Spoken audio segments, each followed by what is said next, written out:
just watch this little video and do a little review of our digestive system.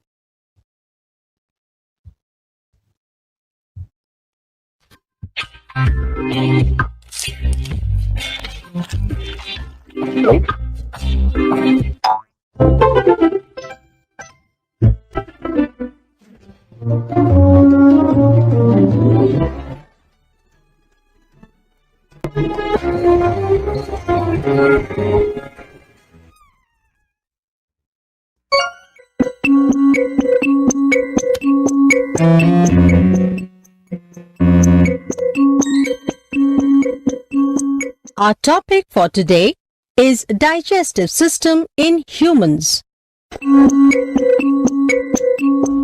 Digestion is a process in which complex food material is broken down into simpler substances. The digestion of food in humans takes place in the alimentary canal, which is a long tube extending from the mouth to the anus. The different parts of the alimentary canal are buccal cavity, food pipe or esophagus, stomach, small intestine, large intestine, and anus. Two glands, namely liver and pancreas, also help in digestion. The food is taken in through the mouth. It is chewed and mixed with saliva in the buccal cavity. Saliva is a digestive juice secreted by the salivary glands. The chewed food enters into the food pipe or esophagus and is then slowly pushed into a bag-like structure called stomach. The food is churned in the stomach to further break it down. The stomach also secretes mucus, digestive juices, and hydrochloric acid. The hydrochloric acid kills the bacteria in the food and makes the food acidic. The food then goes into a highly coiled tube called small intestine.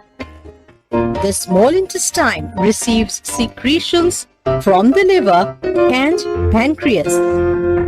The liver secretes bile juice, while the pancreas secretes pancreatic juice.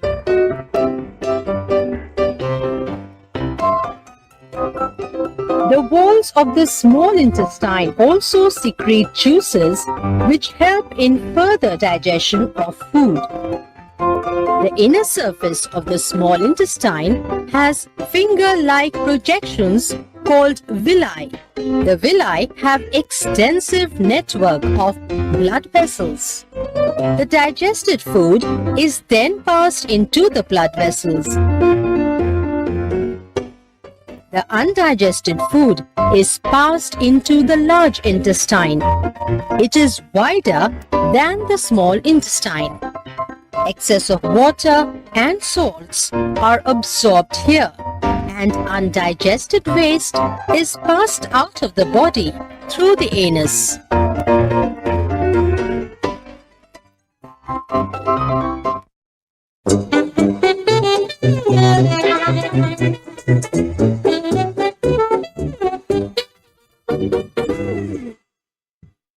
So, boys and girls, did you realize that your undigested food is what comes out of your body as waste? And when you go to the bathroom, that solid waste that leaves your body is your undigested food?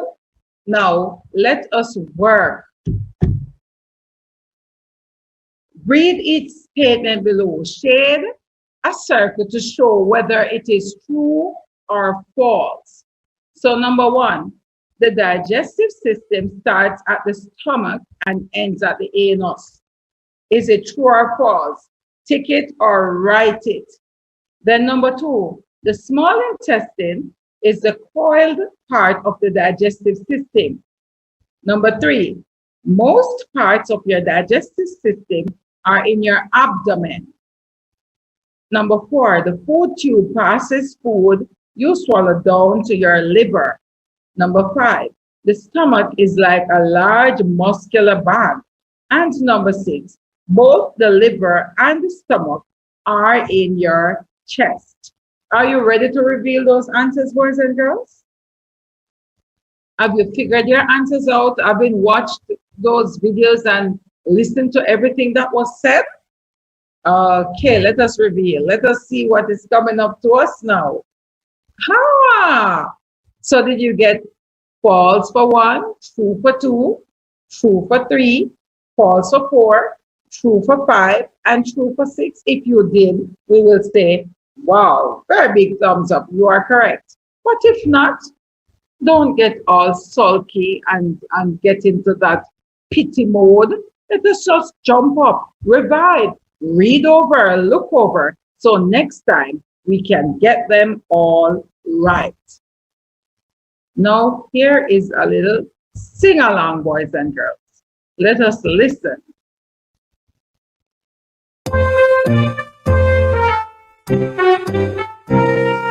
Everybody needs to know these elementary facts, that food begins its journey through our digestive tracts, in the mouth, and before it travels very far, it must be chewed thoroughly and mixed with saliva.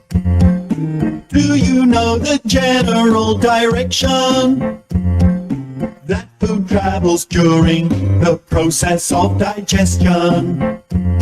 The food becomes a bolus, and if it is followed down the esophagus after it is swallowed, waves of peristalsis push it right along to the stomach, where you'll find acid that is strong.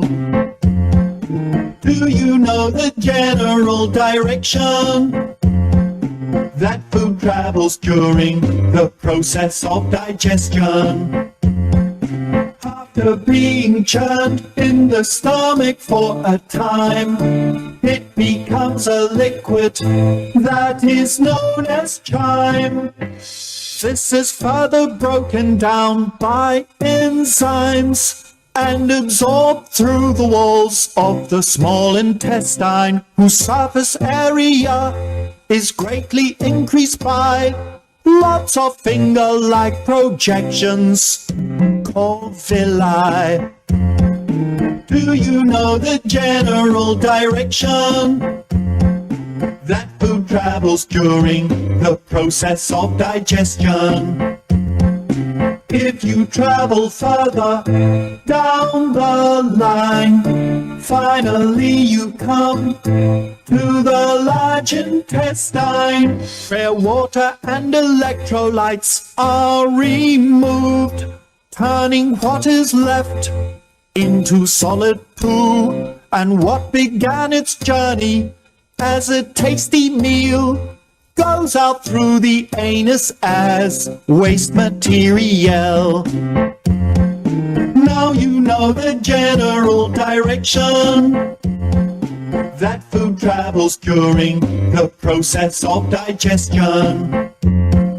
Now you know the general direction that food travels during the process of digestion. Oh my God, boys and girls. The general direction that food travels through. First your mouth, then the esophagus, down to the stomach, to the small intestine, to the large intestine, where what we don't want is going to leave the body now, and it comes out through the anus. And we call it feces. Some of you call it a D word, right? That is waste that your body does not need. So after taking everything that it wants in the small intestine, what it doesn't need is pushed to the large intestine, then it leaves your body, boys and girls. Very, very, very important. Now, your homework, it's on pages 29 and 31 all the way to 38. There are some activities, there are some making, some doing. Everything is sitting down there right, waiting on you, boys and girls. in that taking care of my body and my needs, grade 3 Carlang Integrated Studies book. I am asking you to read carefully. Go ahead and do that activity, boys and girls, and just know more about the digestive system and how things work when the food enters your body. Now let us just do a brief review for those who are not paying attention and maybe for those who even joined us late. It says the digestive system is like a tube that starts from the mouth and ends at the anus. The digestive system changes the food you eat so that your body can get the nutrients you need. During digestion, the stomach wall makes special chemicals that help to digest the food. The stomach wall is muscular and elastic. It can change its shape and size. The stomach stretches so that it can hold all the food you swallow during a meal. The food can stay in your stomach for about 3 hours. And earlier we heard about 4 hours. So maximum 3 to 4 hours, boys and girls. And guess what? We have made it to the end. I am going to ask you, boys and girls, to make sure to read over. And I always encourage you to share what you learn with somebody. The more you share, the more you remember, and the more it sticks in your brain. Now you need to remember the information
Save the date.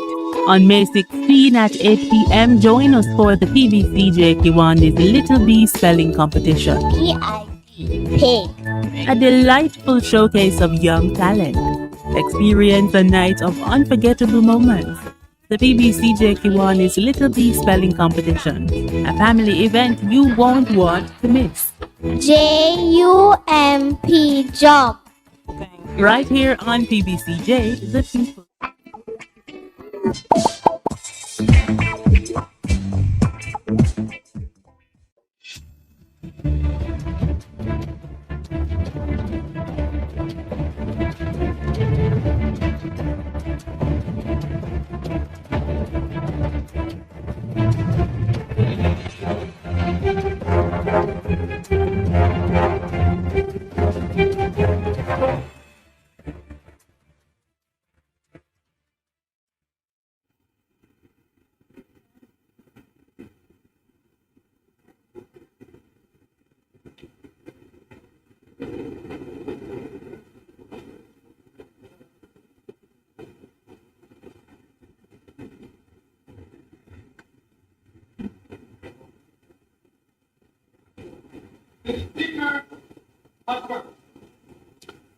Almighty God, by whom all kings reign, and the princesses decree justice, and from whom alone cometh all counsel, wisdom, and understanding, we thine unworthy servants, here gathered together in thy name, do most humbly beseech thee to send down thy heavenly wisdom from above to direct and guide us in all our consultations, and grant that we, having thy fear always before our eyes, and laying aside all private interests, prejudices, and partial affections, the result of all our counsels may be to the glory of thy blessed name, the maintenance of true religion, justice, the safety, honor, and happiness of thy King, the public weal, peace and tranquility of the island, and the uniting and knitting together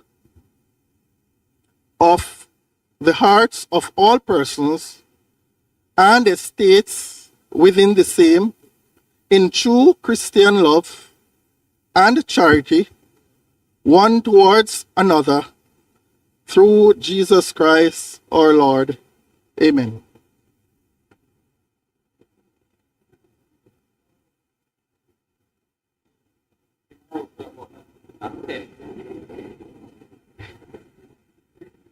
I hear you, sir.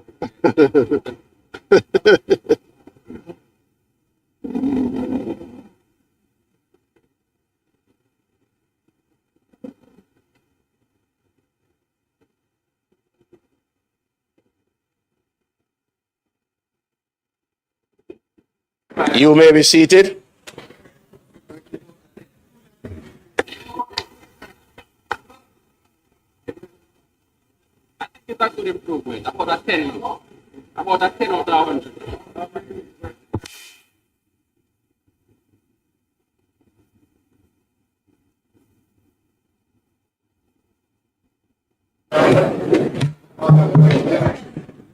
This Honorable House now resume its sitting. I wish to welcome all to this sitting of the Honorable House of Representatives this Wednesday, May 13, 2026. As always, it is an honor and a privilege to do so. Today we will be hearing from the Minister of Agriculture, Fisheries and Mining, as well as a Member of Parliament from Manchester Northwestern and St. James Southern, who will be making their contribution to this sectoral debate today. I wish to welcome the team from the Ministry of Agriculture, Fisheries and Mining. I would also like to welcome constituents from the constituencies of the St. Elizabeth Southwestern, Manchester Northwestern, St. James Southern, who are here today in support of their Member of Parliament. I also welcome those of you who are joining us online via the various social media platforms, the PBCJ live stream, as well as all other guests who are here with us in the gallery.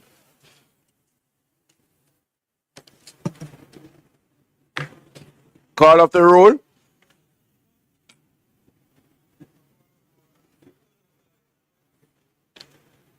Call of the roll. Have a seat.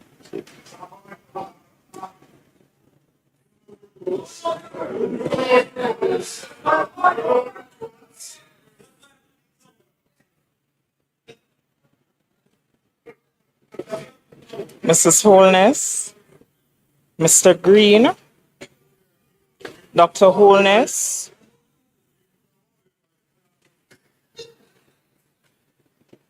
Dr. Chang, Mrs. Williams, Mr. Bartlett, Ms. Grange, Dr. Tufton, Mr. Mackenzie, Mr. Montague, Mr. Vaz, Mr. Chuck, Mr. Charles Jr., Mr. Morgan, Ambassador Marks, Mr. Samuda, Dr. Wheatley, Mrs. Cuthbert Flynn, Mr. Terry Long, Mr. Witter, Mrs. Dalrymple Filbert, Miss Morrison, Miss Lee, Mr. Donovan Williams, Mr. Main, Miss Crawford, Mr. Delroy Williams, Miss Hamilton, Mr. Sivrice, Mr. Azan, Mr. Brown, Dr. Brown-Burke, Mr. Buchanan, Mr. Bunting, Miss Burchell, Dr. Campbell, Mr. Cousins, Mr. Crawford, Miss Daly, Dr. Dawes, Mr. Golding, Mr. Gordon, Mr. Hales, Mr. Hines, Mr. Hilton, Mr. Jackson, Miss Jess, Mrs. Malahoo Fort, Mrs. Miller Bennis, Mr. Morris, Mrs. Nita Garvey, Mr. Newell, Mr. Paulwell, Mr. Phillips, Miss Perkins, Mr. Robertson, Mr. Robinson, Dr. Russell, Miss Shaw, Mr. Smith, Mr. Vaz, and Mr. Warmington. Thank you, Mr. Speaker. Thank you very much. How could I forget? I'm seeing some students in the gallery. They are from the Mile Gully High School, 16 in numbers and 2 teachers. Let us welcome them all.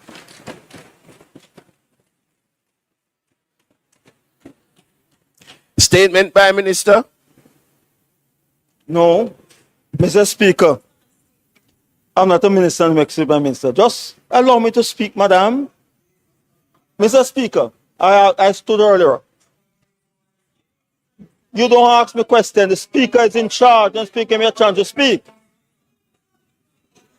But Mr. Speaker, over the years, I realized that the protocol and the operation of Parliament has decreased. When I came in 1980 over the years, the protocol is that once the speaker enters that door, nobody else comes in until after prayers. And once, that's true, you agree with me? Thank you. And once the speaker enters that door, members are not supposed to be cross-talking and talking to each other. You stand in reverence until after prayers. Until reverence, until the speaker says, you may take your seat. You don't speak. That decency must return. It must return. Thank you very much, member. I raised today because today was worse than other days. The cross-talking noise, it must stop. And we must bring back that order and decency to this house. Statement by Minister. Announcement.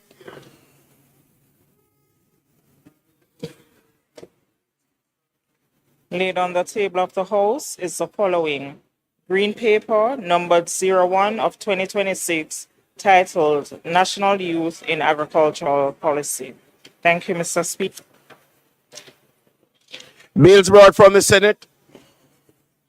Petitions. Papers. Reports from committees. Notice of motion given orally. Thank you very much, Mr. Speaker. Mr. Speaker, I beg to give notice at the next meeting of the House. I will move. Be it resolved, with reference to the resolution approved by this Honorable House appointing the Standing Orders Committee, that this committee be allowed to hold hybrid meetings that are partly virtual and partly physical, utilizing available information and communications technologies in the manner more specifically outlined below. Preserving the rights, powers, and privileges, including voting rights, normally accorded to a member of a committee, the committee is hereby empowered to 1. Convene and hold meetings in virtual spaces created using information and communication technologies, which shall be considered committee meetings for the purpose of the mandate of the committee. 2. Allow access and participation from remote locations as are enabled by means of information and virtual technologies by members and other persons authorized by the committee. 3. Include members accessing and participating from remote locations as part of its quorum. 4. Receive, consider, deliberate on, and respond to feedback and submissions in formats, modes, and media, and via platforms, modes, and media enabled by means of information and communication technologies from any person. 5. Consider any and all information generated, communicated, and received via formats, platforms, modes, or media as enabled by means of information and communication technologies as forming part of the record of committee meetings. Mr. Speaker, I further beg to give notice that at a later stage today, I will move for the suspension of the standing orders to enable me to take the motion. Questions and answers to questions.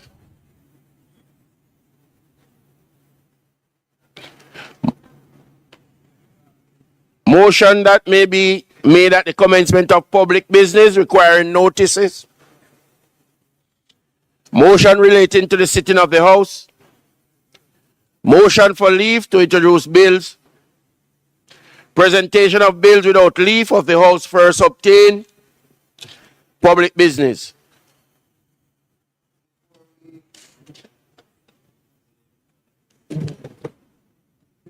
Before we go to the presentation, I just want to finish this.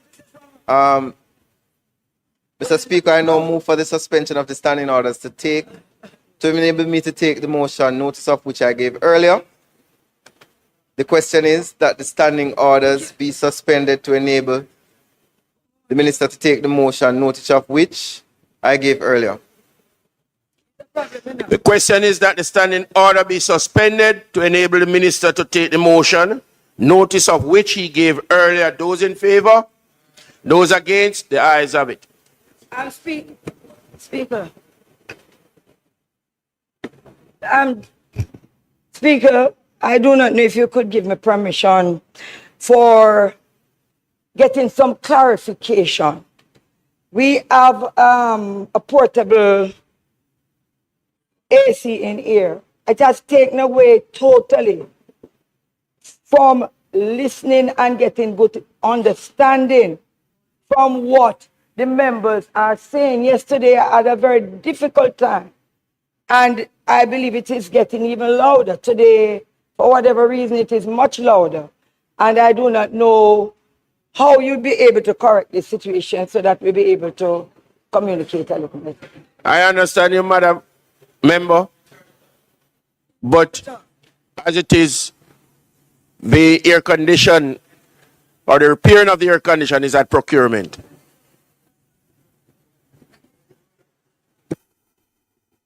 Thank you very much, Mr. Speaker. I now move that the motion of which I gave notice earlier be approved.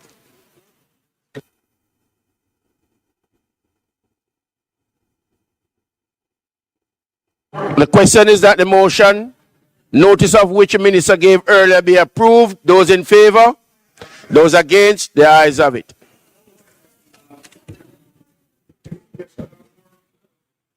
Thank you very much, Mr. Speaker. Today it's our intention to continue the sectoral debates as outlined earlier. And I just want to remind those listening and members of the House that the Minister of Agriculture, Fisheries and Mining and Member of Parliament for St. Elizabeth Southwestern, the Honourable Floyd Green, will be presenting, as well as the Member of Parliament for Northwestern Manchester and the Member of Parliament for St. James Southern. I now invite the member from St. Elizabeth Southwestern and the Minister of Agriculture and Fisheries to begin his presentation, followed by the two members I noted earlier.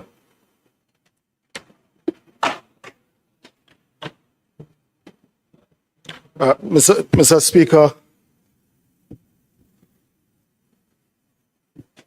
before the minister presents, having a discussion with the minister and the speaker yesterday, the minister's responsibility also covers mining outside of agriculture and fisheries. And I also am the spokesperson for mining. And seeing the time that has been given, we had asked for an extra time to be able to cover that subject matter. So I am asking for some consideration to be able to cover that subject matter. As I said, so I'm asking, Mr. Speaker, for that consideration. It's not usually likely that an opposition member would ask for extra time for the minister and himself at the same time. So if it pleases you, Mr. Speaker.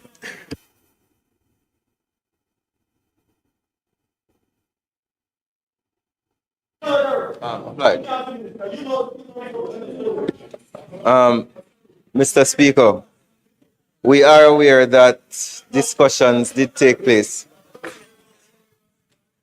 We're aware that discussions did take place yesterday with the hope of facilitating the request. So I, as House Leader acting, have no objection to the request. 10 minutes. 10 minutes at the end.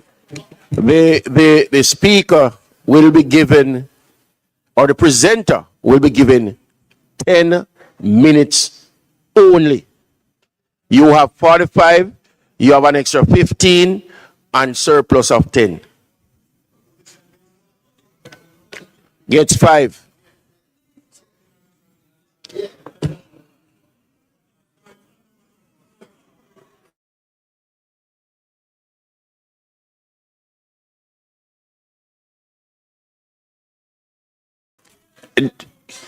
Minister will get 45 first.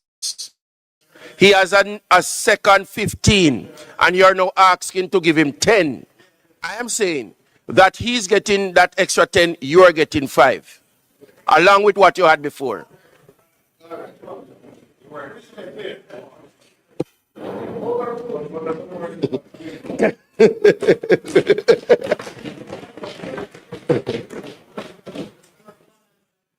Mr. Speaker, Isaiah 40 verse 31 says, "But they that wait upon the Lord shall renew their strength. They shall mount up with wings as eagles. They shall run and not be weary. They shall walk and not faint." Mr. Speaker, I stand here today by the grace of God and his continued mercy. I remain grateful for his guidance, his covering, and his strength, especially in times of disaster. Mr. Speaker, I'm aware that many Jamaicans have lifted me up in their prayers, especially after Hurricane Melissa, and I am grateful for their prayers. To my wife, Kerida, and my son, Nathaniel, thank you for your grounding, your patience, and your love. Madam Speaker, I thank Prime Minister Andrew Holness. He is an astute, effective, caring, action-oriented leader who was made for these times, and I am grateful for the confidence he has placed in me. To my cabinet colleagues, my fellow members of Parliament, I am happy to be a part of this team, and I am happy to serve in this House. My ever-present State Minister, my guide, my friend, Mr. Franklin Witter, thank you for your support. And my extremely hard-working Permanent Secretary, Dermot Spence, and a dedicated team across the ministry and its agencies. Mr. Speaker, I am here because of the people of Southwest St. Elizabeth.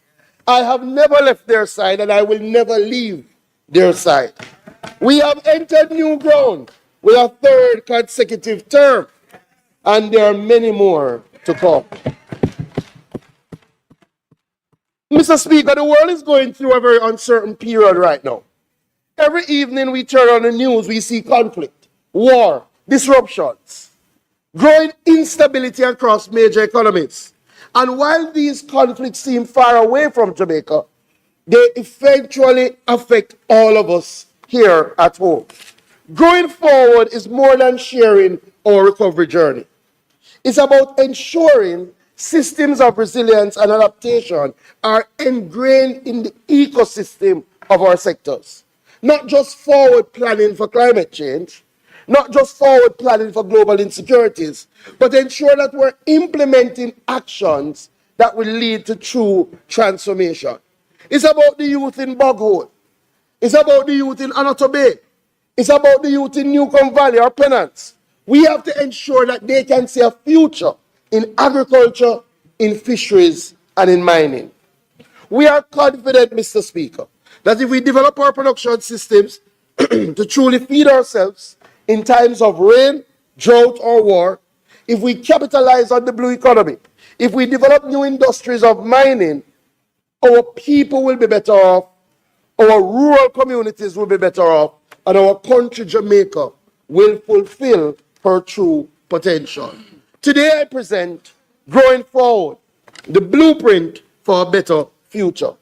Mr. Speaker, a little over a year ago, the Prime Minister directed that we develop a 10-year agricultural plan for Jamaica. While the ministry has always had short-term strategic plans, a broad-based, more holistic plan that spans multiple terms and charts a transformational journey for agriculture was needed. In fact, Mr. Speaker, the opposition shared that very same viewpoint when the member from Clarendon was their spokesperson on agriculture. He advocated that we develop a holistic agricultural development plan. It is a suggestion that has been put in the Gleaner and in the Observer multiple times. Members, I'm pleased to announce today that with the help of the Food and Agricultural Organization, we have completed a draft 10-year National Agricultural Developmental Plan. This plan focuses on resilient and sustainable production systems, innovative agribusiness and value chains, efficient agricultural trade, food security and nutrition, and also incorporates a number of cross-cutting areas like research, information technology, agricultural workforce, youth, gender, and perennial larceny. Mr. Speaker, today I am making the draft public for feedback. I will be sending a copy to the emails of all our members of Parliament so that you can share with us your contribution to this National Development Plan. We will also place the plan on the moa.gov.jm website for agricultural stakeholder feedback, and people can email in their comments. This is our plan. This is not one side's plan. This is Jamaica's plan to move agriculture forward. Members, as we seek to finalize our National Agricultural Development Plan, let me use today's presentation to outline some of where we are, the work that we have already undertaken to set the foundation for the plan, and some of the main initiatives for this year. In 2025, Jamaica's domestic crop sector produced 811,244 tons, representing a 5.7% increase over 2024, and in fact, the second highest level of output on record. Members, this is particularly significant when you think about the fact that for the last quarter, with Hurricane Melissa, we declined by 22%. What it means is that a year after Hurricane Beryl, our agricultural sector has rebounded so strongly that even with the impact of Melissa, we hit our second highest production numbers in the history of Jamaica. This is a testament to the hard work and resilience of our farmers. And members, we must applaud our farmers for their hard work and their resilience. But it is also a testament to the work of the government and the fact that over the last 10 years, we have made strategic investments in agriculture to build resilience. And we saw this resilience being tested after Hurricane Melissa. Hurricane Melissa stands on record as the most catastrophic weather event in the history of Jamaica's agricultural society. We saw $36.12 billion in losses. The World Bank estimated that the overall impact and the multiplier effects is over 60 billion Jamaican dollars.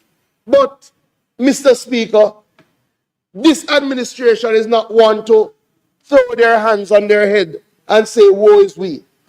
We have not rested on our laurels. This is not the spirit of the government of Andrew Holness. We have moved forward with action and set about on recovery. Within a week of Hurricane Melissa, we were able to restore 75% of our irrigation customers through backup generation, and over 90% of those customers got back water within 1 month of Hurricane Melissa. And you know what this government did? We provided that water free of cost up to the end of February. We provided free land preparation and have already prepared over 2,000 hectares valued at over $80 million free of cost to our farmers. We provided direct support to specific crop lines. We provided about $150 million in input to farmers of fruits and vegetables. We provided $100 million in specialized formulated fertilizer to over 7,000 banana and plantain farmers. And I know my banana and plantain lovers have been wondering, banana is coming back. We provided $100 million to reestablish 643 hectares of yam through the provision of yam heads, stakes, and over 5,000 bags of fertilizer impacting over 2,000 farmers. We provided $40 million to distribute 1.3 million hot pepper seeds and 39 million for apiculture or bee keepers, providing them with over 5,000 bags of bee sugar. Additionally, entities like the FAO, United Way, and American Friends of Jamaica have played a role in this recovery effort. Mr. Speaker, we have seen the results. Some expected that 6 months after Hurricane Melissa, Jamaica's agricultural sector would still be in shortage and we would still be seeing high prices. This has not been our reality. From as early as January, 3 months after Hurricane Melissa, we saw the tremendous bounce back of our vegetable production. In fact, when the BOJ met to speak about inflation, they said that the direct impact of Hurricane Melissa on inflation was less severe than initially anticipated due to a faster than expected recovery in agricultural supplies. Members, you may not know, but the first quarter vegetable production of 2026 is the highest first quarter vegetable production in the history of Jamaica. Mr. Speaker, it doesn't mean that all is well. It does not mean that we are out of the proverbial woods. And it does not mean that every single farmer has received support. That is not the case. We still have more work to be done to recover from Hurricane Melissa. There are crop lines which, based on the extent of the damage, require more long-term support. And the reality is that the recovery efforts has been hampered now by what is happening in the world with rising input prices, supply chain disruptions, challenges around agrochemicals and fuel prices. So we understand that we have to work even harder to ensure that Jamaica can feed itself. That is why we're happy that we would have received under this budget $1.2 billion towards our production and productivity program. I know there's a lot of talk about developing a fund for agriculture. One of the things that this government has done well is to institutionalize the funding for agriculture.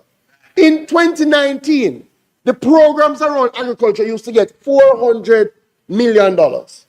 We moved that by 2021 to give those programs $1 billion Jamaican dollars. And since that time, we have maintained that every year since that, over $1 billion goes into the programs of the Ministry of Agriculture. Over $5 billion over the last 5 years directly to agriculture. And let us be clear, this is different from the money that we're spending on capital projects. This is different than the money that we're spending on recovery. This is our programmatic budget. This government has taken agriculture serious. We're going to move into phase 2 of our recovery effort. And we're going to provide additional support for our livestock farmers, our yam farmers, our coffee farmers. In fact, we're exploring developing a voucher system that can provide direct support to those who are yet to receive. We have earmarked about $250 million to continue that agricultural recovery program. One of the things that we all know now is that if we are to grow forward, we have to grow some of it ourselves. And that is why we continue to encourage our people to engage in backyard farming. I myself have embarked on an aeroponic tower journey in my backyard, and I commend it to all the members. But the government is going to continue to support it. So this year, we will be continuing our backyard gardening program, and we'll be distributing 5,000 backyard gardening kits targeting urban spaces and also some aeroponic towers so we can increase the production at home. Madam Speaker, Mr. Speaker, we know Hurricane Melissa wiped out a significant amount of our fruit trees. And that is why we are redoubling our efforts to establish 3,000 acres of orchard crops by 2035. We're going to be focusing on ackee, breadfruit, mango, coconut, and avocado. In fact, we have worked with trees that feed, and we have gotten 3 new avocado varieties: the Hass, the Carla, and the Semel 34. Why is this important, Mr. Speaker? As a man who loves avocado, these varieties give us the ability to grow avocado right around the year. We will move it from a seasonal crop. We're also going to continue our citrus redevelopment program. We will bring back our citrus industry. Another one that we're focusing on is the Wambugo apple. If you haven't heard about it, look it up. We're now growing it in our agri park, and we're going to use it to replace the very popular American apple. Came out of Kenya, has taken well to this environment. We're going to be focusing on that. In fact, Mr. Speaker, I have tasked Don McGlashan and Loxley Waits to work with the forestry and our seed certification unit and our nurseries to rapidly expand our fruit tree planting base. And we're starting on a drive this year that every single household in Jamaica must have at least one fruit tree by 2033. That is our direction. Livestock development is central to reducing our import dependency and stabilizing domestic protein supply. I am pleased to announce to the members of this House that we're in the final stages of the development of the National Livestock Policy. In fact, we expect the policy to be at the green paper by the end of Q2 in this financial year. That National Livestock Policy will modernize breeding and genetic improvement systems, will strengthen animal health, veterinary services, and biosecurity, will improve feed security and local feed production, will promote climate-resilient livestock housing and management practices, will enhance food safety, traceability, and quality standards. It's something that the member from Eastern Westmoreland, when we were talking about dairy, spoke about a livestock policy. It will come to the end of the second quarter of this financial year. We will conclude the policy framework and continue to strengthen our livestock sector. We have been working with the Veterinary Services Division, and in fact, we've acquired about $70 million worth of equipment to really revitalize our genetic bank at Bodles so that we can do more artificial insemination and more embryo transfers so that we can drive especially our dairy sector. The Jamaica Dairy Development Board will be commencing phase 2 of its genetic improvement program. And we will be importing some high quality animals. In fact, we have earmarked to import this financial year 200 high yield animals from the United States. While we do that, we have already purchased 400 heifers from Search, and we're going to be distributing those to farmers across the country to strengthen dairy production. On the small ruminant side, we're taking an ecosystem approach to expand small ruminants with a focus on genetics, nutrition, and veterinary care. We're building out fodder banks, we're distributing goats, we're distributing goat houses, we're strengthening our livestock training. In fact, one of the things that we have focused on is the rapid multiplication to expand our small ruminant herd. Last year, we brought in 255 goats. We did 152 artificial inseminations. This year, we're targeting to bring in 1,000 goats to help expand our small ruminant sector. Madam Speaker, I see the Minister of Water is here, and he's shared a report with me from the Meteorological Service, which has projected that Jamaica will experience drier conditions and elevated heat levels with the possibility of a protracted drought. In this financial year, RADA will intensify our drought mitigation strategy. We are going to be embarking on a 145 million mini water catchment pond construction program. What that means, members, in our high production zones, we're going to be building out water catchment ponds. And we're targeting those parishes that are known for drought. But we're not stopping there. We're going to have to start some trucking. And we're going to be purchasing 2 more water trucks for the NIC to serve underserved areas. There are in some communities that you have catchment tanks already. We want to rehabilitate those catchment tanks and use them for agriculture. We're going to be distributing plastic and grass mulch because we also have to change our planting patterns so that people are keeping the moisture in the soil. And we'll be providing some drip irrigation systems and water tanks. In fact, we're starting to roll out these interventions now. And members of Parliament, you are going to be a part of that rollout. So today you will get an allocation to help your farmers deal with the oncoming drought. We want to start now before it is too late. But that is just part of the problem. The bigger problem is, where will the water of the future come from? Yes, we are the land of wood and water, but water is always in demand. And that is why the National Irrigation Commission will start this year to truly explore non-traditional water sources. We're going to be looking at desalination facilities to use that to provide irrigated water for our farmers. We're also going to be looking at grey water-based technologies as we drive our long-term water resilience. We are going to continue building out irrigation. In fact, we have earmarked 6,000 hectares to be built out over the next 5 years. This will bring our country to over 50% of arable land that has water. And what are those projects? The Pigeon Plains irrigation expansion, which there is budget for that this year to continue to build out irrigation that will serve over 4,000 hectares. And we have 4 smaller projects that will serve about 2,000 hectares. Mr. Speaker, I want to assure the farmers in Essex Valley, farmers very familiar to Member Witter and Member Bunting, that we will be turning on their irrigation supply before the end of 2026.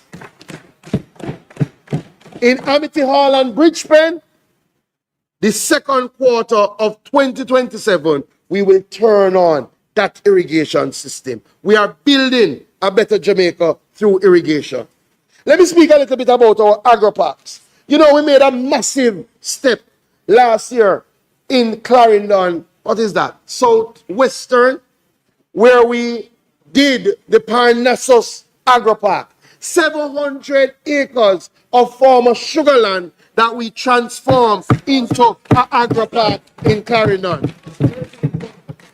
Farmers like Dorrit James and Noel Reed were able to get back in the field quickly after Hurricane Melissa. In fact, members, there's an article I would love you all to read. December 30, 2025, in the Jamaica Gleaner, where they spoke to Mr. Reed. And Mr. Reed, having lost so much from Hurricane Melissa, was back out in the field. And they asked Mr. Reed, why are you back out in the field? Mr. Reed said he is out in the field because he now has access to water. He says before he would lose 50% of his profits due to lack of water access. He can now guarantee, these are his words, 100% return on his investment because water is accessible on his farm. This is how you build a better Jamaica and go forward. This government has committed to the people of Jamaica that we will build an agri-park in every parish. I spoke about it last year, and as such, let me update the House as to where we are. We have identified potential sites in every parish that does not now have an agri-park. In St. Mary, New Pen has been identified, and we have already dug the well in New Pen, and we're designing a pressurized irrigation system. In Portland, Lower Leighton has been identified, and we're going to be doing river training, we're going to be doing irrigation, storage, and a road network. In St. Anne, we've identified 2, Litford and Hindstown, and we're breaking ground for Litford this year to start the work on that agri-park. In Westmoreland, we have identified 4, started that feasibility study. In Hanover, Orange Bay, and Spring Valley, we've started feasibility studies on those. In St. James, Montpelier seems to be the front runner for that agri-park, and in Trelawney, Long Pond, and Ettendon, those are the areas that we're focusing on. One of the things that we're doing, Mr. Speaker, it doesn't make sense. You're in our agri-parks, you have the land, and you're not using it. We are taking back the lands from people who are not using the lands in the agri-parks. Last year we took back 120 acres, and we have identified another 280 acres that we're planning to take back this year if people don't put them into production. This will increase our utilization closer to 80% of our agri-parks. Mr. Speaker, as we grow forward to build resilience, we understand that protected agriculture is a fundamental part of our strategy.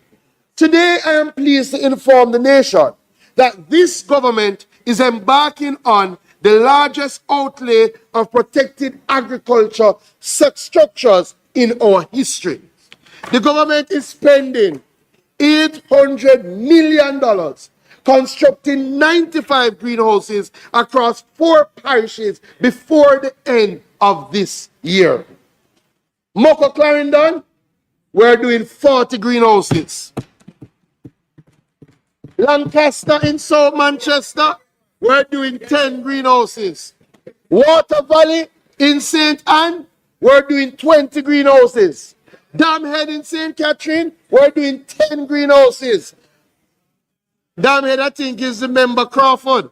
Blackstone Edge in St. Anne, we're doing 15 greenhouses.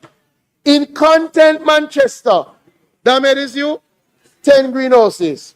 In Content Manchester, we're transforming our greenhouse cluster into a protected agricultural zone, complete with storage and a new farm road. We are going forward through protected agriculture. One area that I must address, under the Green Climate Fund Adapt Jamaica project, we are seeking to design and build greenhouses that can withstand Category 5 hurricanes. Is one of the hallmarks of the project. We're going to be designing a greenhouse that is fit for purpose for our reality, and we're going to be spending over $1.5 billion over the next 5 years to roll out those greenhouses. Madam Speaker, the uncertainty in today's world commands that we search for more local inputs, prioritize the growing systems which focus on local methodologies, and healthy and more sustainable outcomes. Organic farming is a major part of the solution. Through the Jamaica Soil Regeneration and Fertility Improvement Project, the Ministry has provided $50 million to the organic sector. Last year alone, we trained over 1,380 persons in soil management strategies across all 14 parishes. This project is now slated to move into its final phase, focusing on conducting research, using soil water management strategies to increase organic crop production. Members, we are developing a national organic agriculture policy. This will establish a framework to consistently support our organic farmers. It will include certification systems, capacity building for farmers, and market development strategies. Importantly, Mr. Speaker, we have met with the private sector. And one of our hallmark projects that we're looking to work on is to develop a local organic fertilizer, which will help us in real ways, not just improve small health, but what we're looking to do is to reduce the organic waste in our country and turn that into fertilizer to help our farmers. Members in this house are familiar with the challenge that we have, where oftentimes our farmers do their best and then don't have markets for their produce. We have to address these challenges. And we're going to take a holistic approach to address these challenges. Firstly, we have to increase storage. We're spending billions of dollars in Essex Valley, and we would have launched last year the Essex Valley Storage and Agro-Processing Facility, which can hold about 22 containers of produce. We are presently using it now to store things like Irish and things like onion. We are, and scallion. We are seeking a private sector partnership for its long-term management. In Kirkvine, we're spending $100 million to build out 350 square meters of storage. I can tell the member from Central Manchester, we are opening that facility in another 2 months.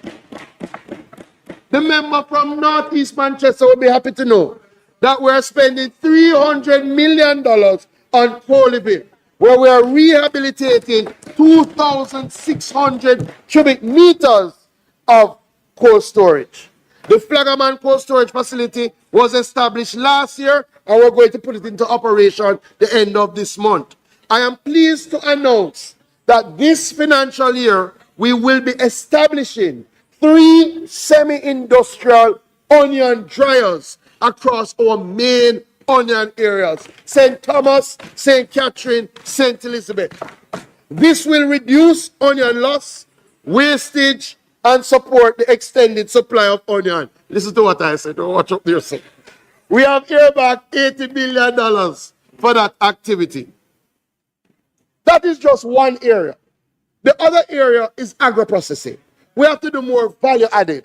And that's why we have to help our businesses to invest in agriculture. And some of them are investing, and they should be recognized. You can't call all of them, but I want to commend the Caribbean Broilers Group, who just announced that they're going to be putting $1 billion in agriculture over the next 12 months to build out egg and pork production. And they're going to, for the first time in their history, take on contract egg farmers. That's a major step. Walkerswood is now expanding their capacity threefold, and they're investing in the Parnassus Agro Park. And it's not just big investment. Some of the best value-added investments are small investments. And I want to congratulate Believe Farms.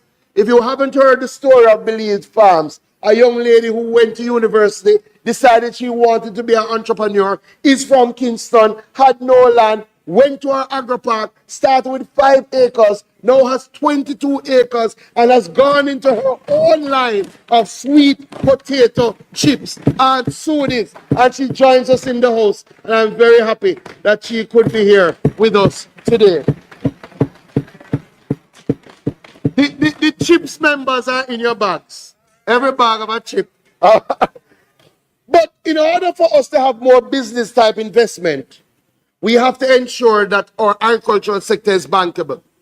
In 2021, the ministry engaged the private sector around appropriate insurance protection for agricultural sector from weather-related peril. Weather Protect by GK Insurance was born, a parametric insurance scheme which guards against extreme wind, rain, and drought. 5 years later, and hundreds of farmers have benefited, including payouts from Beryl, Raphael, and Melissa. But the truth is, members, hundreds need to be thousands. These extreme weather events are a part of our everyday reality. And as such, insuring crops against these perils not only makes our farmers more bankable, but also gives them the security to recover faster.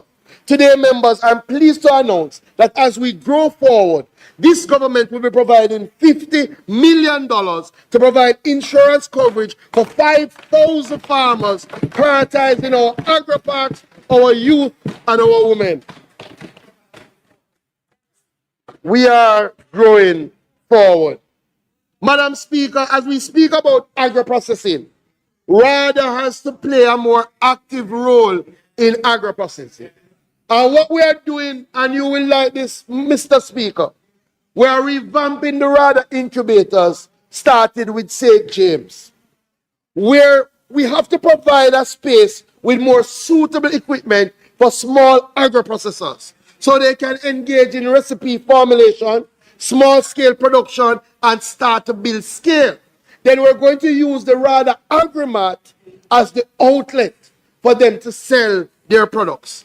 Additionally, the RADA Home Economics Unit will be seeking to engage our fast food companies and agro-processors with recipes that they have developed utilizing local produce for commercialization. We will also engage in the Ministry of Education to develop a slate of products for distribution that utilize excess agricultural produce. The last area to deal with the excess is our farmers market.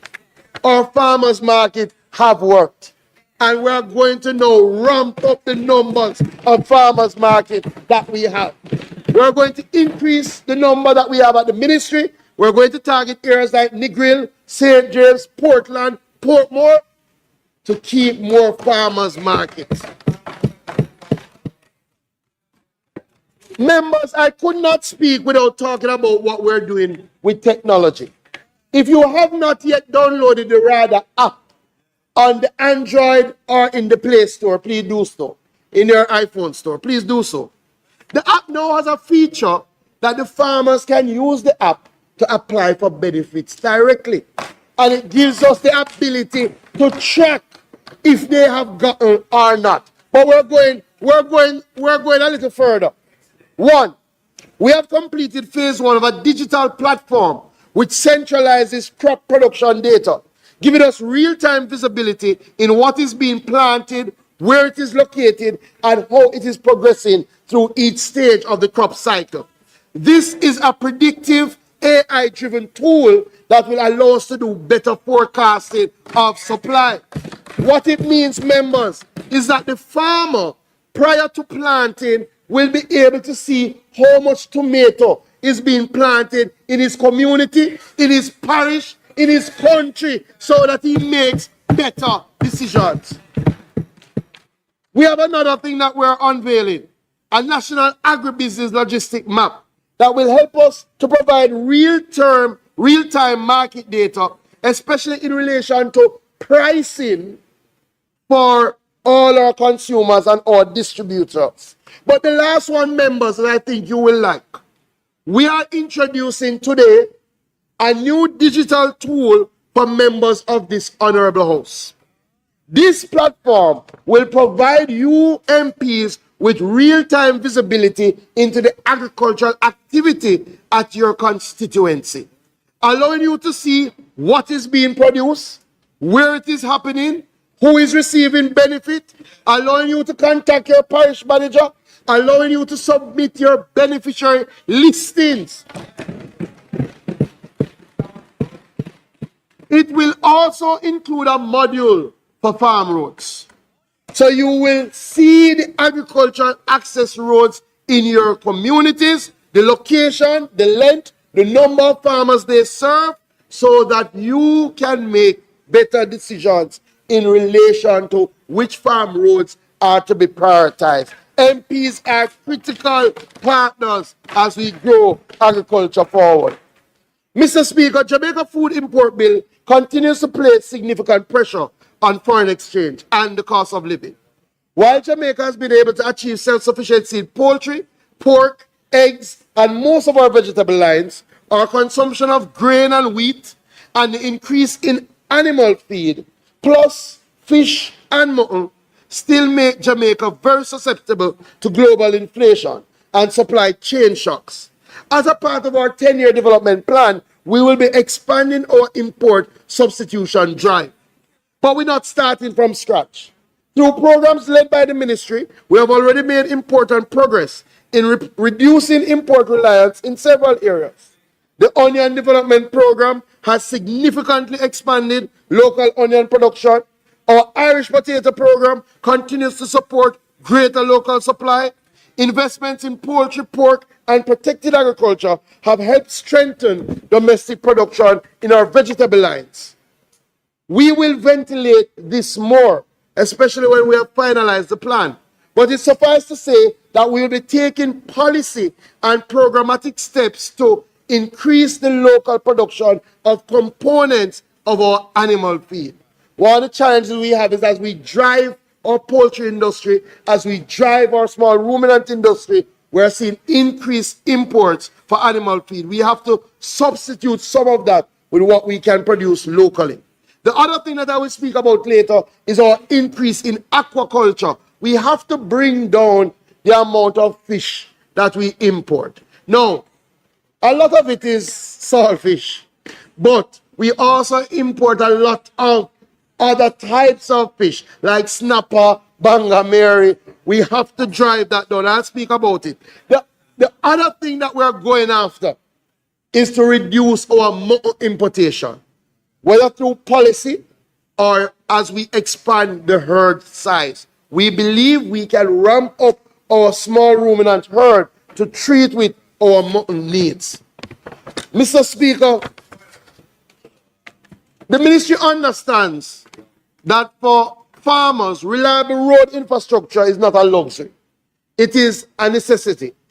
Under the Farm Road Rehabilitation Program, we have made significant strides in strengthening this foundation. The ministry allocated last year $900 million for our farm road program. And we were able to rehabilitate over 50 roads across 25 constituencies, impacting thousands of farmers. Cave Valley, Frankfield, Temple Hall, Williamsfield in Manchester, Leamington in Westmoreland, all a part of last year's program. But we are consistently looking, how can we do it better? Last year we piloted a unilayer soil and concrete road in East Rural St. Andrew. That technology out of Mexico, mix the soil with the concrete. It leads to a more cost-effective road. We wanted to see the strength. It went through Hurricane Melissa and it stood up extremely well. And if you know East Rural St. Andrew, the terrain is challenging. We want to expand that program. We're going to take it slowly. We're going to be doing 6 more this year, especially targeting the areas that are extremely vulnerable. Under the Farm Road Rehabilitation Program, we're targeting to do 60 roads across our production zones this year. One of the things that I want people to reflect on, last year in total, Minister of Finance, and we thank you. Last year in total, between our original Farm Road program, which was 52, and our Melissa Rehabilitation program, which was 39, we did last year 81 farm roads. Which, let me tell you something, that 81 farm roads is more than the other side ever did in all their years of government since independence.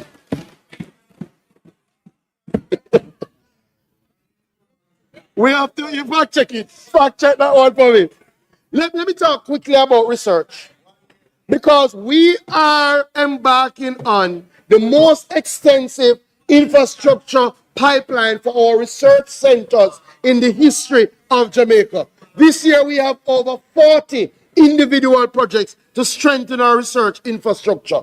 We have allocated $950 million, and we will do projects including the continuation of the construction of a new piggery at Borders. We're doing 2 new small ruminant houses at Borders. We're doing some work at Mount Pelia Research Station. We're constructing a brand new goat house at the Hounslow Research Station. We're also commencing repairs to the internal farm road network at the Orange River Research Station, and to strengthen that nursery, which is the primary nursery in the Caribbean for exotic fruit plants. We're going to be procuring multiple farm equipments for Borders and Orange River. Madam Speaker, as labor becomes more challenging to our small farmers, we're moving to put more equipment at the fingertips of our farmers. In fact, members, we are providing more equipment for RADA in 1 year than the other side did in 18 years.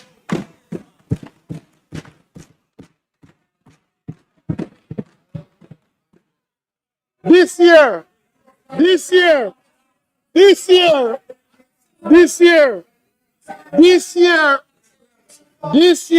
between our Hills to Ocean project, between our own budget, between our recovery budget, we are provided rather with 10 rubber wheel tractors, 18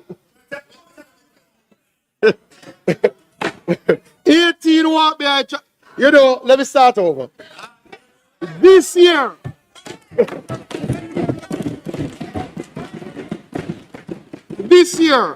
between our Hills to Ocean project, our own budget, our recovery budget, we are providing rather with 10 rubber wheel tractors, 18 walk behind tractors, 26 soil augers, 4 sprayer drones, 3 surveillance drones, all of which will go into the equipment rental program for our small farmers.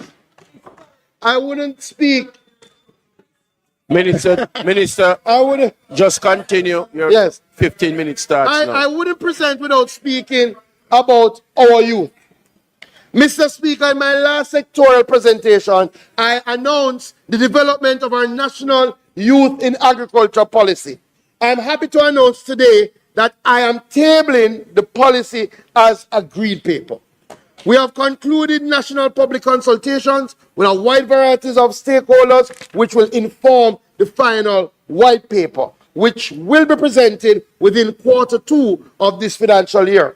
The youth policy will expand technical and entrepreneurial training, will provide structured pathways to land and financing, will promote youth-led climate-smart agriculture, will improve access to insurance and risk management tools for our youth, and will institutionalize youth participation in our decision-making policy.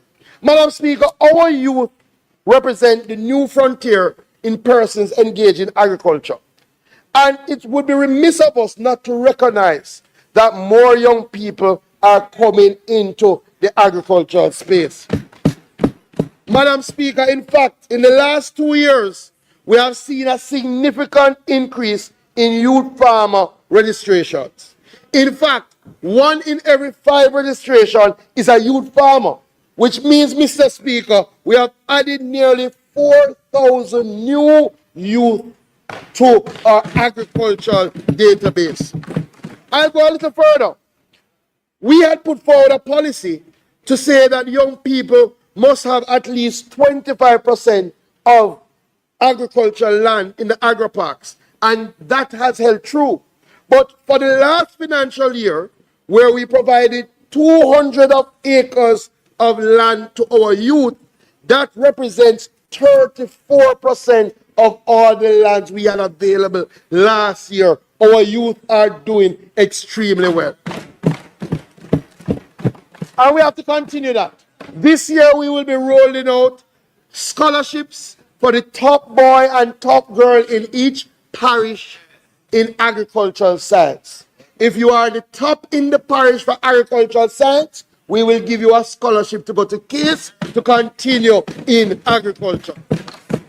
The other thing that we're looking to do is that we have to take the next 5 years to transform Case into a university. The reality is that the Ministry of Agriculture has increased its support to Case. In fact, providing approximately 80 million annually to do the development to ensure that the training is top-notch. We have helped them and worked with agencies like Ofana in developing a tissue culture laboratory.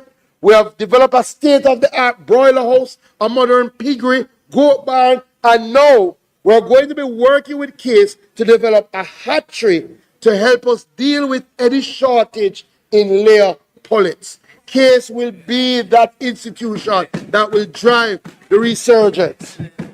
Already, and I know Member Montague, already, Case has entered into partnership with Tuskegee University to provide 6 of their students who will not just train at Case, but they will finish their training at Tuskegee University through a partnership that we have developed. Let me say a little bit about Preda Larceny. Last year we committed that the police will be establishing the Agricultural Protection Branch to enhance this government's fight against agricultural theft. So said, so done. In June of last year, the branch started out with 65 police officers across multiple divisions. Now, Minister of National Security, with your support and the Commissioner, the branch now has 115 officers. And we have already started to see the real impact in the fight against Preda Larceny. We moved from 115 arrests in 2024 to 642 arrests last year, a whopping 400% increase. In 2024, we seized 30 vehicles. Last year, we seized 162 vehicles under the work of the Agricultural Protection Branch. But probably one of the best statistics. In 2024, only 18 persons were convicted for Preda Larceny related offenses. Last year, 145 people were convicted for paid and larceny offenses. Mr. Speaker, we have had some delays as the technical team finalizes the regulations for agricultural wardens. I know some of the young people now are at home, frustrated, having been interviewed and done their tests, and they're ready to start training.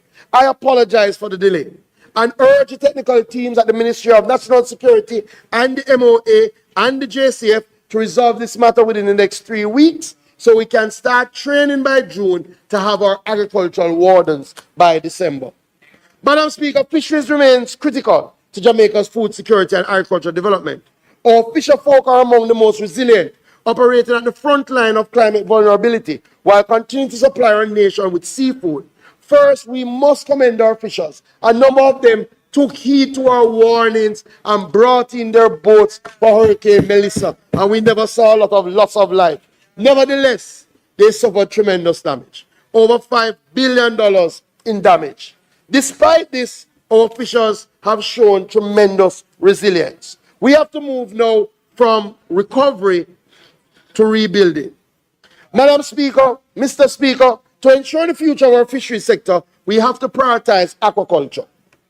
This year, we will complete our 5 million fry per annum capacity recirculating aquaculture system. We had some construction setbacks, especially with Hurricane Melissa, but we have gotten a budgetary allocation of about 200 million to complete this project. This will bring our national capacity to 13 million fry per annum. This will drive our freshwater fish sector. But we are going a bit further. Last year, Mr. Speaker, we developed our first freshwater prawn commercial facility at Twickenham Park. And we produced over 386,000 post-larvae of those freshwater prawns. And we have issued already 147,000 to 12 commercial and 32 backyard fish farmers. We are going to be driving prawn production in Jamaica. The other thing that we have done with the help of the FAO is that in Bowden and St. Thomas, we have established for the first time in the English-speaking Caribbean cage culture, where we are growing snappers in cages in the sea out in Bowden. This is what happens all over the world to drive your production of seafood. The pilot has worked, and now we're looking for commercial partners to drive that process. We know that conservation, member from Northeast St. Anne, is critical to our marine ecosystem. Our sanctuaries have worked and now safeguard 11,000 hectares of critical marine habitat. I'm pleased to announce that we will declare 2 new sanctuaries this year in Alligator Pond and Salt Marsh, which will cover 12,250 hectares of marine ecosystem. Mr. Speaker, we continue. Madam Speaker, so good to see you. We continue to drive the blue economy. We will focus on CMOS. Over the last 3 years, we have trained 200 fishers in CMOS husbandry, and the NFA anticipates that the commercial CMOS production will increase threefold from 1,400 kilograms in 2025 to 5,000 kilograms by 2027. We have trained over 320 fishers in pelagic fishing, and our next step is now to build out the cold chain resources for them. So when they go out and catch the marlin, catch the mahi-mahi, they have the facilities to keep that cold and supply it to our market. We're continuing to drive oyster production. And in fact, a very sad story, because we had a really good group, 2 groups in Westmoreland and Hanover that had 8 racks holding over 4,500 dozen oysters ready for harvest, and they lost all of that in Hurricane Melissa. Nonetheless, we are going to help them to build it back. We have allocated over $1 million to rebuild their oyster farms and to restore their oyster collection systems. This will help 48 oyster farmers. You know, one of the things that we have done, we have moved the registration and licensing system for officials to an online system, something called IRIFINS. It used to take, when I became minister, about 5 months for a fisher to get their renewal or their fishing license. It now takes the maximum 5 days.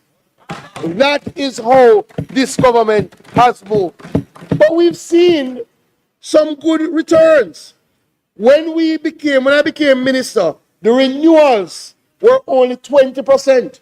Now that we've made it easier, we are up to 50% of our fishers doing their renewals. And outside of that, compliance. When the Coast Guard went out, they weren't finding a lot of people with their fisher's license. Now, what they have told us, 78% of the people they interact with have a fishing license. We're moving in the right direction. Madam Speaker, I'm pleased to announce today that we're making a fundamental change in fisheries enforcement. Come September, through a memorandum of understanding that we're signing with the TAJ and the Ministry of National Security in July, we are going to be joining the information management system of the TAJ and the MNS. What does this mean? It means that when enforcement officers stop our officials, instead of sending them to court, they can issue them with a ticket, they can pay their ticket, and they can continue to do what they are doing. So we're going to be bringing in some of the offenses under the system, like failing to report a fishing vessel that is lost, failing to store fishing gear, failing to comply with a lawful inquiry, leaving or depositing, all of these things that are already in the law, we're going to make them a ticketable offense so that the fisherman doesn't have to waste the time. We don't want them to break the law. But with these offenses, they can pay the ticket, save some time, and move on. We plan to launch this in September of this year. However, as tickets go, if you fail to honor the ticket, then you will have to make your way to court. We have started our new spiny lobster regulations. In fact, lobster is available now if persons had declared that they had lobster prior to and have taken all the steps under the law. I think this is a major step in managing our fisheries. Additionally, we have to do some more in fisheries management. So I'm putting the industry on notice that we will have to start moving now to deal with the size of the fish that we catch. If they are too small, we have to put them back. We have done significant consultation, and what we're now going to be moving to do is to do regulations that stipulate the size of the fish. We have the enforcement officers that are now there. We're saying to the fishers, help us to help you. It doesn't make sense we destroy that we benefit from. We're going to be prioritizing our fishing beaches. And in fact, last year, we did significant work on our fishing beach infrastructure across Black River, Portland Cottage, Pagy, Salem, spent about $88 million retrofitting some of our fishing beaches. This year, we're going to continue that work. White House Fishing Beach is slated for major work. We've started that work. We have about $34 million. We're going to come and open that together, me and the member from Eastern Westmoreland.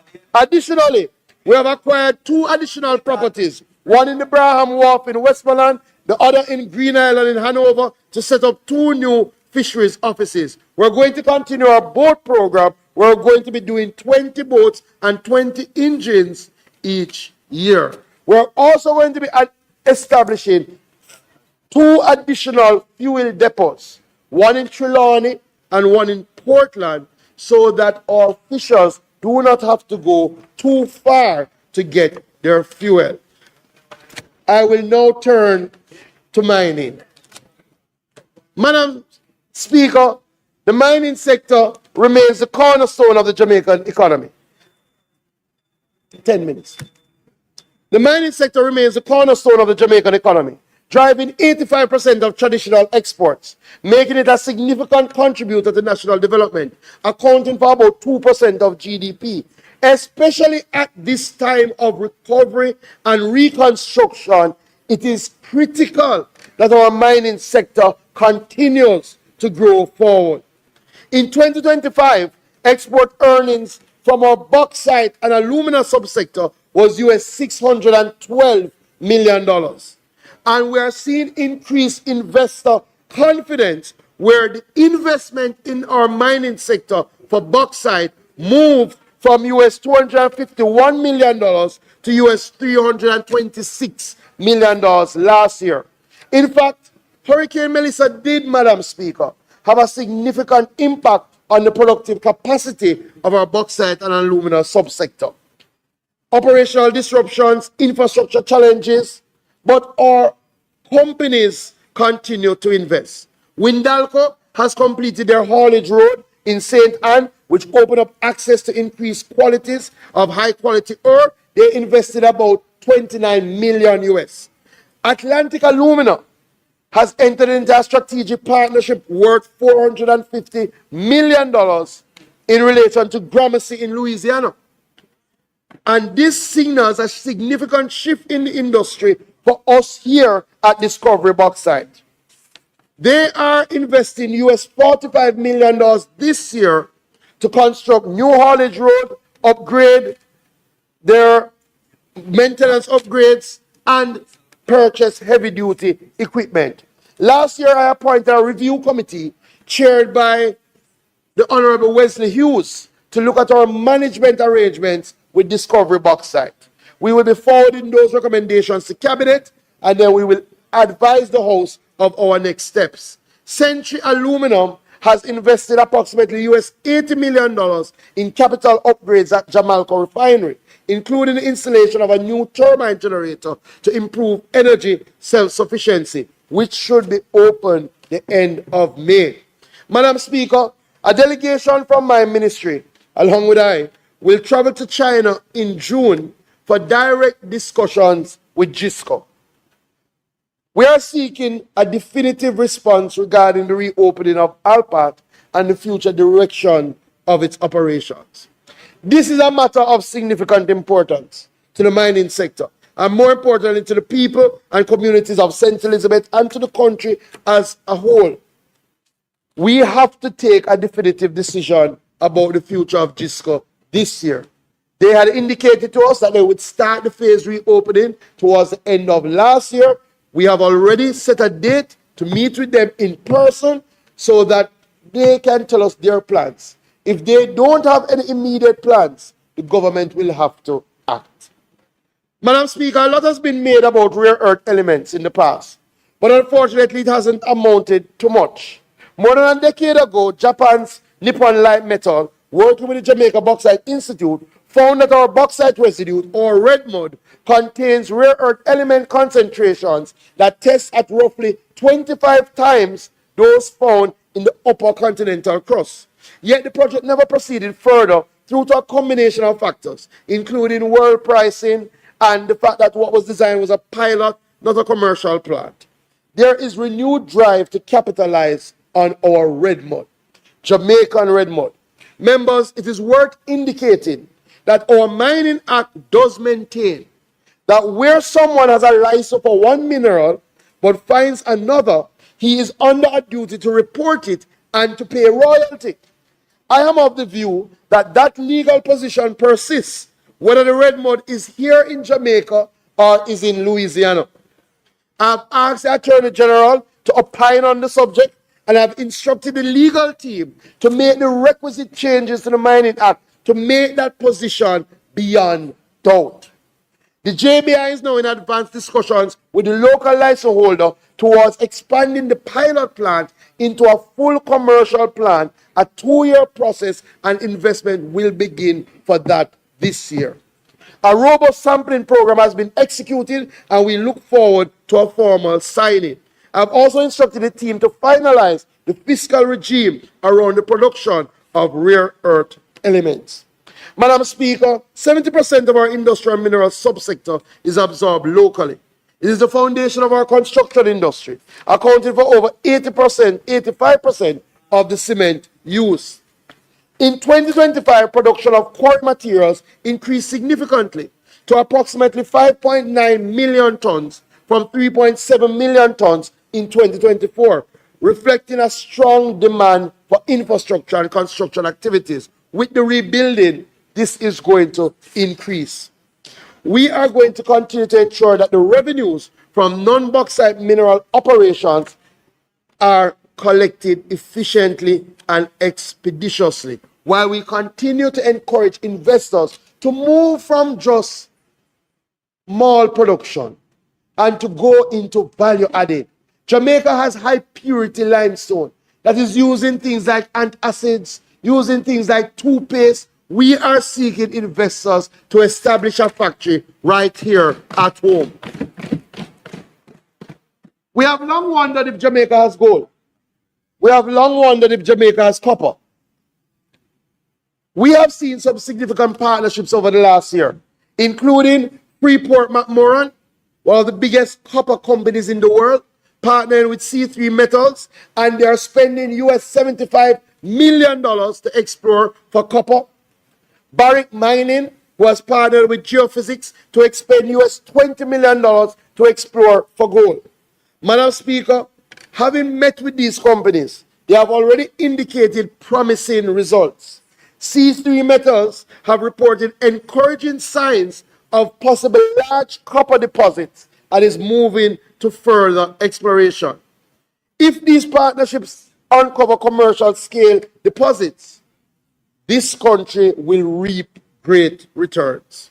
Not only will we see increased export earnings, but we will significantly benefit from the revenue generated through imposed taxes and the collections of royalties. Madam Speaker, the Jamaica Bauxite Institute has redoubled its effort to strengthen bauxite communities with a strong focus on agriculture. You know what we have found? Where the community councils are strong, there is significant engagement.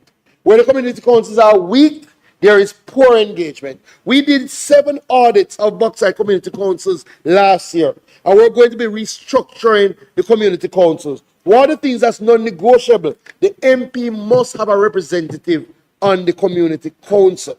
Very, very important. And we are going to partner with the SDC to bring in some new blood on these community councils. We have embarked on phase 8 of our bauxite community development program, and we will be spending significant sums on a number of areas. 70 million will be support education activities. 30 million has been earmarked for healthcare. Operation Pipe Water will be accelerated to bring water infrastructure into communities that now does not have water. We are increasing the allocation to members of parliament. Some will be increased by 25%, some by 50%. In fact, no, it's 100%. Sorry, it's 100%. Yeah, man, it's 100%. It's 100%. We have identified 50 acres of land in St. Anne to help with the development of an agro park. And importantly, in 2024, we launched the Hoylett Lambert Scholarship, where we gave 14 students scholarships amounting to 500,000 each. I'm pleased to announce that we're expanding that. We're doubling the support, and this year we will be offering 30 scholarships to students in bauxite parishes who are studying science, engineering, logistics. Reynolds Port is critical to the future of Jamaica, and we do have a plan to reduce its energy consumption by 84% using renewable energy, but it will take more. Last year we accommodated 122 cruise vessels, and we continue to drive our limestone exports. We have to do a redevelopment of the Reynolds Port. We do earthquake, and I will speak more about that in the press conference tomorrow. So let me close by saying, one thing that should now be clear to this honorable house and the people of Jamaica: mining, agriculture, and fisheries are not standing still. They are not retreating. They are not surrendering from the pressures before them. Over the last year, we faced hurricanes, drought, global instability, rising costs, supply chain disruptions. We have seen farms destroyed, fishing beaches damaged, operations disrupted. But even in the middle of these challenges, Madam Speaker, our farmers have returned to our fields, our fishers have returned to the sea, our miners have continued to power this national development. Madam Speaker, may God continue to bless our farmers, our fishers, our miners, and the people of Jamaica. I thank you.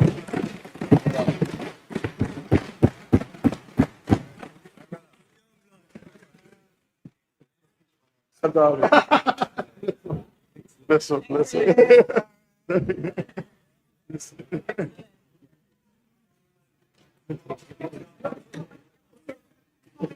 Nice.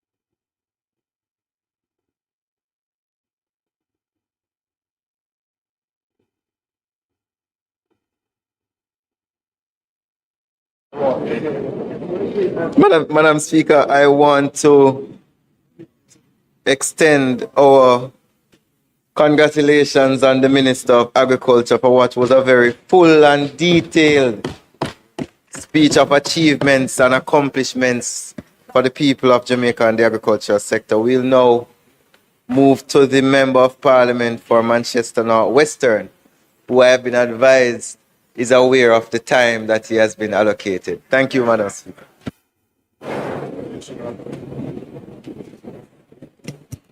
Members, please make welcome to his feet.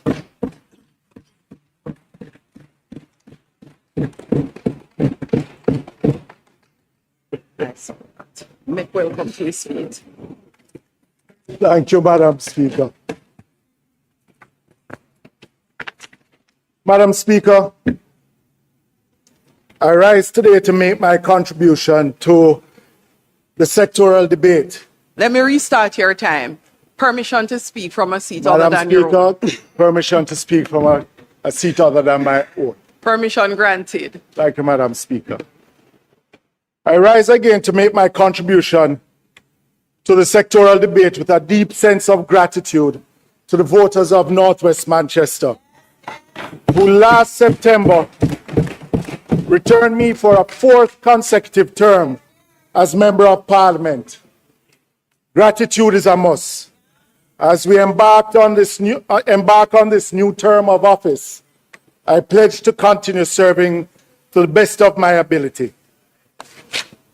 I am grateful to the Leader of the Opposition, who is absent today, who is at the funeral for former Minister Hugh Hart, for reappointing me as Shadow Minister of Transport and Mining. I intend to be vigorous and effective. Truth be told, Madam Speaker, the state of both the transport and mining sectors is unhealthy, on life support, and just awaiting the formal pronouncement of death as they limp along, devoid of policies, daily shifts in negative narrative, and perpetual decline. To my family, my wife Rhonda, who's in the gallery, my daughters Isabel and Gabriella, my mother Sandra, my father Peter, who is doing quite well in retirement, and my siblings, you are the very bedrock of my existence, providing the steadfast support that sustain me. Madam Speaker, I want to recognize the students and the teachers from Mile Gully High School, the only high school in Northwest Manchester, and constituents and other visitors, members from the transport sector. Madam Speaker, I turn my focus to transport. a sector currently besieged by frustration for our long-suffering commuters and operators. For a decade, spanning the tenure of 4 different ministers, I have consistently demanded a coherent diagnostic and implementable transport policy. The absence of such a policy framework has led to a serious deterioration in uncertainty and efficiency, culminating the embarrassing spectacle of state and private entities now aggressively jostling for passengers and fares across Jamaica. On April 20th, 2026, barely a month ago, the Oakhurst to Kingston corridor was plunged into chaos as bus operators withdrew their services.